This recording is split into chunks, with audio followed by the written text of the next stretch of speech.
Sasa tuelekee huko katika taarifa ambayo huenda ikawa ni muhimu sana kwako, kwa sababu mkuu wa mkoa wa Morogoro Bwana Adam Malima amewaomba wananchi ambao hawajui walipo ndugu zao kufika hospitali ya rufaa ya mkoa wa Morogoro kwa ajili ya kuitambua miili 6 ambayo bado imehifadhiwa hospitalini hapo baada ya kugongwa na basi dogo na lori katika eneo la Gwata, barabara kuu ya Dar es Salaam Morogoro.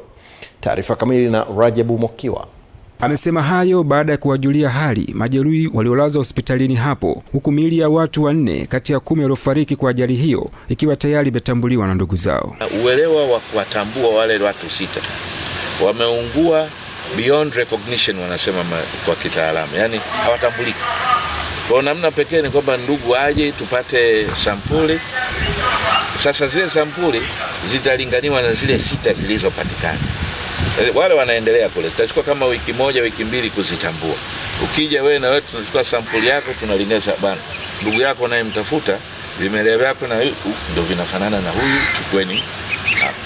Kuna ndugu 3, marehemu 3 wametambuliwa katika jumla ya marehemu 10, 3 ambao wako hospitalini na mmoja yule wa Mikese 4. Hawa tumeruhusu ndugu zao wachukue waende wakawastiri. Tutabaki na hayo mabaki hao 6.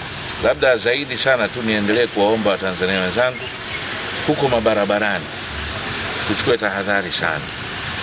Ajali hii ni uzembe wa dereva la lori.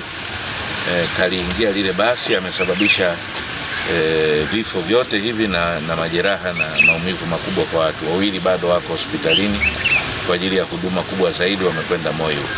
Sasa hii ni uzembe wa mtu mmoja ambaye sijui haraka hizo ni za watu.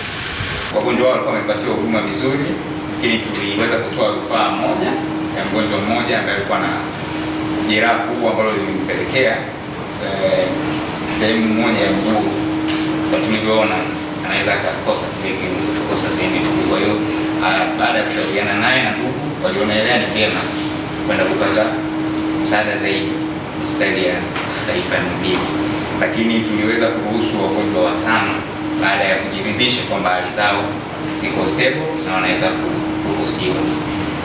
Kwa hiyo Mheshimiwa Mkuu wa Mkoa kwa sasa tumebakia na wagonjwa 17, wanaume 9 na wanawake 8.